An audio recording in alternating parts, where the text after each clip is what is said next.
feel like some other artists that's been in the game, you know what I'm saying? They feel intimidated by younger artists.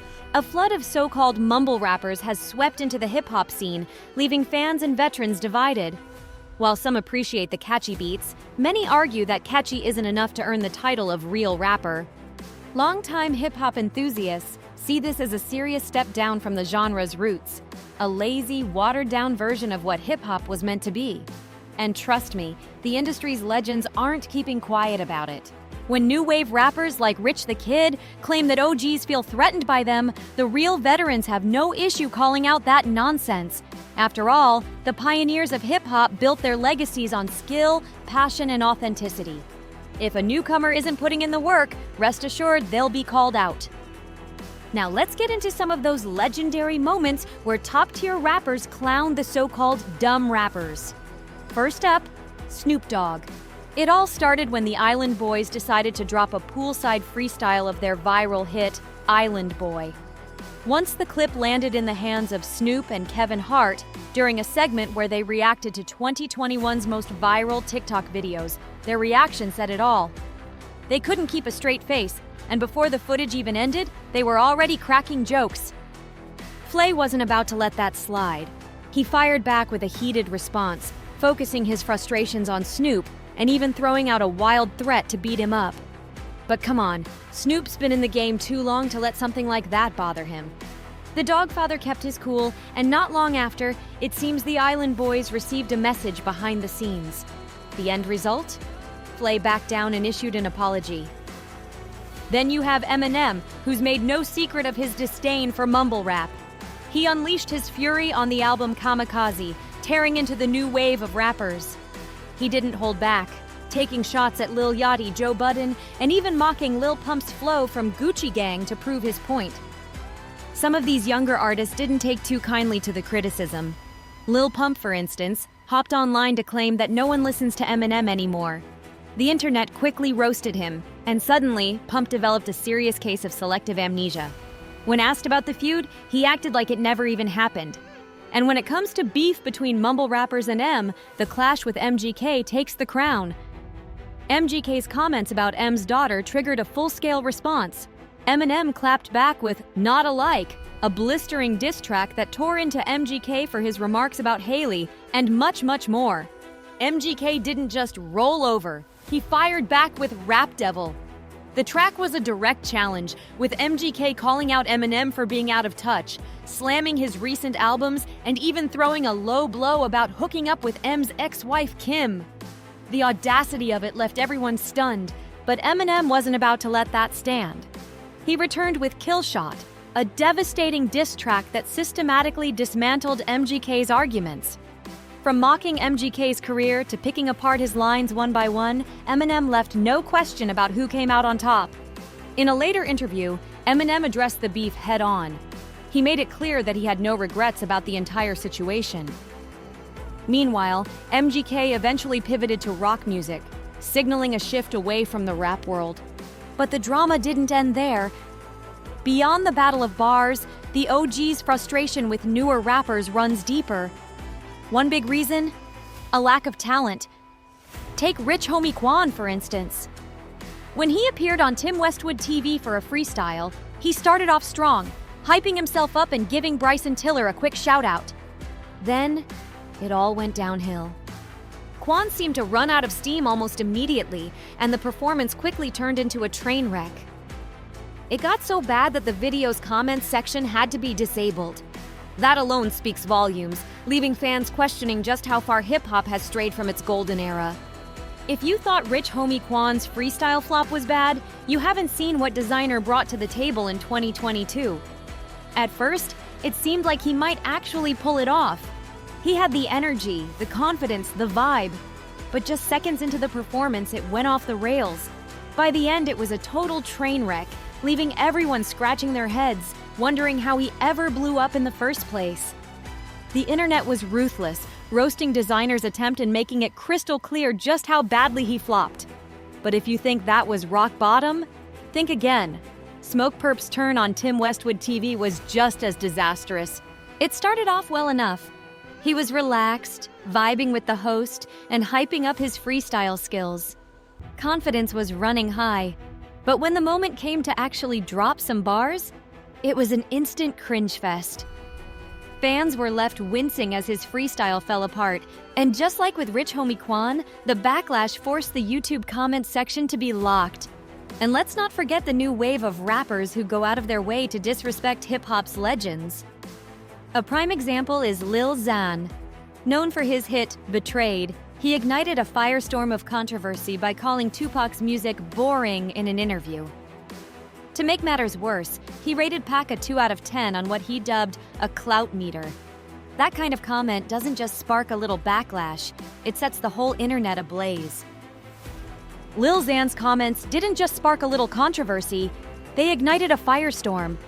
For those unfamiliar with the term, clout is essentially a measure of someone's influence or social credibility.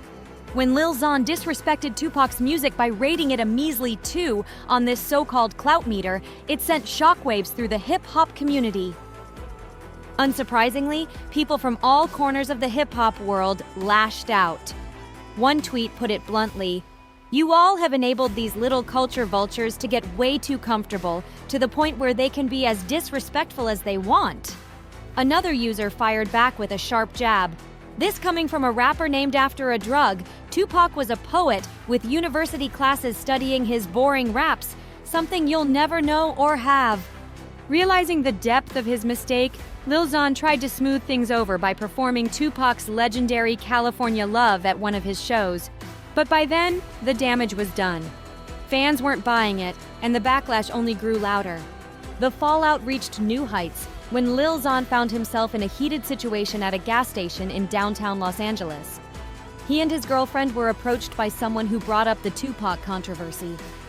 What started as a tense exchange escalated quickly. Later, Xan admitted on Instagram that he pulled a gun to protect himself, saying, "The media's gonna twist what just happened at a gas station."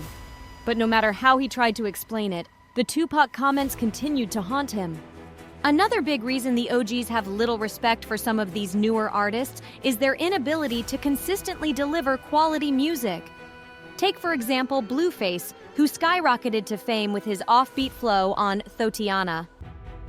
While it became a massive hit and spawned countless remixes, critics and longtime fans of the genre were quick to point out that his rhymes often sounded more like talking than actual rapping. Despite his initial success, Blueface struggled to prove he had more than just a one-hit wonder in him. His follow-up tracks and freestyles were frequently met with ridicule, with many claiming his delivery lacked substance and skill. Social media didn't hold back, turning his style into a meme and highlighting just how far mainstream hip-hop had drifted from the intricate wordplay and storytelling that once defined it. Even seasoned rappers couldn't help but weigh in on the situation. Some subtly mocked Blueface's approach, while others outright questioned how someone with such unconventional timing and simplistic lyrics could have achieved such fame. In response, Blueface played it cool, leaning into the memes and shrugging off the criticism. But the underlying message was clear. A growing disconnect exists between the values of hip-hop's pioneers and the tactics of today's viral sensations. And then there's the issue of clout-chasing antics that make the new wave of rappers seem more interested in headlines than honing their craft. For instance, Tekashi 6ix9ine INE has built much of his career on stirring up drama. Whether it's beefing with other artists or orchestrating bizarre stunts to grab attention, 6ix9ine INE's methods often overshadow his actual music. One of the most infamous examples? The time he openly challenged major industry figures and then flaunted his behavior on social media, practically begging for a reaction. This approach did bring him a ton of notoriety, but at what cost? While his fans might find it entertaining, many hip-hop veterans see it as a sideshow act, a far cry from the authenticity and dedication that once defined the genre. As his antics grew more outlandish, they also began to backfire. Numerous respected artists voiced their disdain, and even fans started questioning his motives. Was he making music for the love of hip-hop, or was he simply in it for the attention? These kinds of questions highlight the widening gap between hip-hop's old guard and the new generation, where social media stunts often take precedence over genuine artistic talent. Lil Xan tried to play it off after the controversy erupted, but his attempts at damage control fell flat. After facing intense backlash for his Tupac remarks, he claimed in an interview that his words were taken out of context. "I never dissed Tupac," he insisted. "They edited the clip to make it look like I hate all old-school hip-hop." But by that point, the damage was done. His comments had already earned him a reputation as one of the most disrespectful newcomers in the game. And Xan wasn't the only one stirring the pot. Kix Tanon didn't shy away from controversy either. In a fiery January 2018 interview with DJ Academics, Pac's name came up, and Kix immediately bristled. "I'm better than Tupac, bro," he declared. "Please don't compare me to him." As expected, fans and critics weren't having it. One fan took to Twitter to say, "X does this, X says that, X breathes air, and everyone's supposed to care. No one gives a damn about his weak takes." Another broke it down, saying, "I get that music evolves, but Tupac spoke to an entire generation. These new rappers don't understand what he stood for or the times he lived through. They're just chasing attention." Some fans went as far as labeling Kix one of the most clueless figures in modern rap. Then there's Lil Yachty, who's made it no secret that he isn't a fan of old-school hip-hop. Yachty caused a massive uproar in the community when he called Biggie overrated, an opinion that, to many, is practically sacrilegious. This dismissive attitude toward rap legends further highlighted the growing divide between the new generation's viral sensations and the old guard's deeply respected icons. Lil Yachty stirred the pot further when he openly admitted he wasn't familiar with Tupac or Biggie's catalogs. "I can't even name 5 songs from either of them," he confessed. His reasoning? He was busy doing his own thing and didn't see the need to prioritize hip-hop history. "If I do it my way and make this much money, why should I do it the way everyone else says?" he said, brushing off the criticism. If we're talking about disrespect, though, Kodak Black might take the crown. Kodak has made headlines for throwing shade at both Tupac and Biggie. It started with casual remarks, but things escalated during an Instagram live session.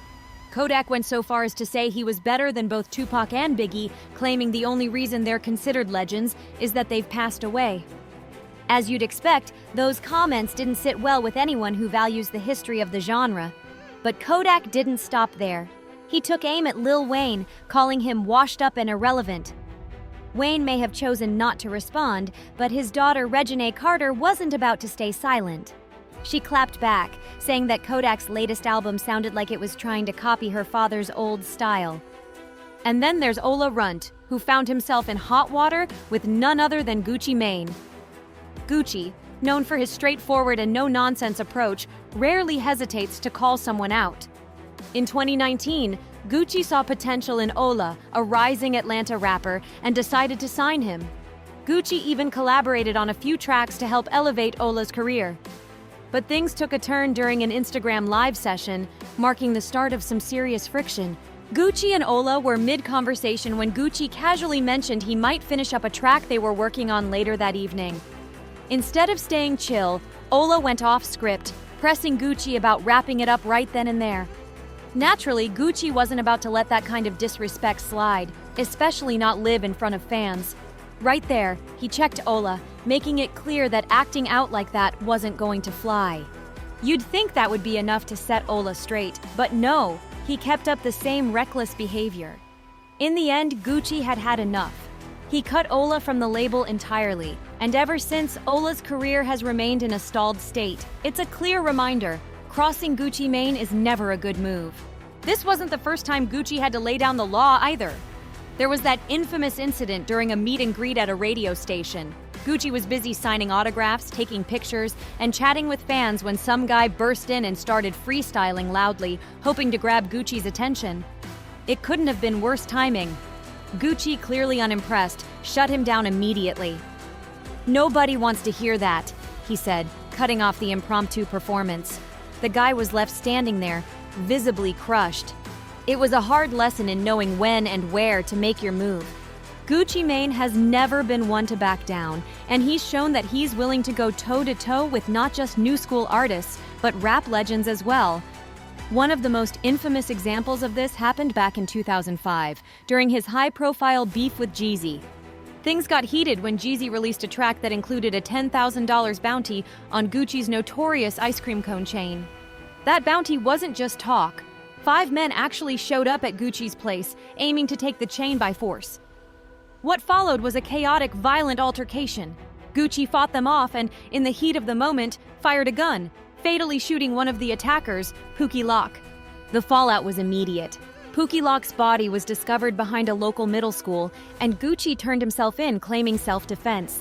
The courts ultimately agreed, and he was cleared of the charges. But Gucci wasn't about to let the incident fade into the past. He recorded a diss track targeting Jeezy and Pookie Lock, cementing the event in hip-hop history. Fast forward to 2020, and the tension between Gucci and Jeezy flared up again during their Versus battle. As the two rappers traded hits, Gucci made a bold move by performing Truth, the diss track that directly references the Pookie Lock incident. He didn't stop there. After the song, Gucci fired off a provocative line, telling Jeezy he's still smoking on Pookie Lock. It was a raw and unfiltered reminder of the violent history between the two, showing that some rivalries in hip-hop never truly die down. And it's not just Gucci's long-standing beef with Jeezy that highlights his unflinching attitude. Over the years, Gucci has proven he's not afraid to call out anyone he feels has crossed him or disrespected the game. Take the time he publicly took shots at fellow Atlanta rapper T.I. Back in the day, the two exchanged sharp words, fueled by Gucci's belief that T.I. was trying to take credit for popularizing trap music, a subgenre that Gucci considers a cornerstone of his own legacy. Gucci made it clear he wasn't having it, releasing a series of interviews and tracks aimed directly at T.I., even calling himself the Trap God to solidify his claim. The back and forth set off a wave of debates among fans and hip-hop insiders, further cementing Gucci's reputation as someone who refuses to let anyone rewrite history, especially when it comes to Atlanta's rap scene. This pattern of standing his ground and demanding respect has made Gucci a polarizing figure. Some see him as a pioneer and an icon who's always kept it real, while others view his unfiltered approach as overly combative. Either way, Gucci's relentless drive to defend his legacy and speak his truth has kept him firmly in the conversation, no matter who he's up against. But Gucci's confrontations aren't limited to rappers alone. He's even had public disputes with music executives. One well-known incident involved music mogul Waka Flocka Flame's mother, Deb Antony, who once served as Gucci's manager. Their professional relationship went south after disputes over money and management decisions. Gucci didn't hold back, making public accusations that Antony mishandled funds and didn't have his best interests at heart. Antony, in turn, fired back, denying the allegations and claiming that Gucci's actions were motivated by his struggles at the time. The fallout was messy and very public, with both sides airing their grievances in interviews and on social media. Their beef underscored Gucci's relentless approach to calling out what he perceives as wrong, regardless of whether it involves other rappers or industry insiders. This no-nonsense attitude has become a hallmark of Gucci's career. From personal feuds to professional disputes, Gucci has consistently shown that he's unafraid to speak his mind and stand his ground, even when it means burning bridges. Jeezy tried to take the high road, suggesting they bury the hatchet and move forward after 15 years. But Gucci wasn't having it. He made it clear. If he couldn't perform Truth, there was no point in doing the Versus battle at all. The intensity was palpable. Jeezy, clearly caught off guard, looked visibly uncomfortable as Gucci came in full force. Now, let's shift gears to T-Trav, a former G-Unit member who found himself on the receiving end of 50 Cent's no-nonsense approach. It's no secret that 50 doesn't shy away from conflict and is quick to call out anyone he feels deserves it. One particularly memorable moment occurred on stage with Meek Mill. While performing, 50 suddenly turned to T-Trav, said something sharp, and then pushed him aside. The atmosphere instantly turned tense. Meek Mill, along with others on stage, quickly stepped in to defuse the situation. Meek even tried to smooth things over by emphasizing that he and Trav were like family. Thankfully, his intervention calmed things down before they could escalate further. But the moment was a stark reminder of 50 Cent's fiery persona. And that wasn't the only instance. Another time, 50 was out to dinner with his girlfriend, simply minding his own business, when an up-and-coming rapper confronted him. The rapper was frustrated that 50 wouldn't take the time to listen to his music. What started as a plea quickly turned aggressive. The rapper squared up, asking 50 if he was going to hit him and pressuring him to check out his Instagram. Even as the situation grew more heated, 50 remained unbothered, refusing to cave to the rapper's demands. The encounter ended as a perfect example of how 50 Cent doesn't tolerate disrespect, no matter where it comes from. The entire exchange was captured on video, with the rapper's friend clearly hoping to create a viral moment. 50 didn't take the bait, though. He shut the guy down without breaking a sweat, letting him know that this kind of aggressive stunt wasn't going to open any doors. No punches were thrown, but the clip spread like wildfire online. The rapper, trying to cash in on the attention, later posted his own video on Instagram. He even went as far as challenging 50 to a fight, hoping the buzz would translate into streams and followers for his music. The incident became another example of how desperate attempts at clout chasing can backfire when you go up against someone as seasoned and unflappable as 50 Cent. And then there's Offset, who found himself in an unexpected backstage encounter with the legendary Jay-Z. These days, Jay is often seen as a calm, collected mogul, a billionaire businessman with a sharp mind for deals. But as Offset learned, that old Brooklyn edge hasn't gone anywhere. In 2018, a video surfaced showing Jay-Z confronting Offset backstage. Though the footage had no audio, the tension was clear. Jay appeared to be giving Offset a serious talking to, while Beyoncé stood nearby watching. Rumors flew about what sparked the confrontation. Some claimed it had to do with a track Offset was planning for Cardi B called She's My Beyoncé. Whatever the reason, neither Jay-Z nor Offset ever publicly addressed the incident. Despite the speculation, it was obvious Offset held no hard feelings. He still speaks of Jay-Z with respect, showing that even when Jay puts you in check, there's no love lost. The whole episode reminded fans that no matter how much time has passed or how successful he's become, Jay-Z is still a force to be reckoned with.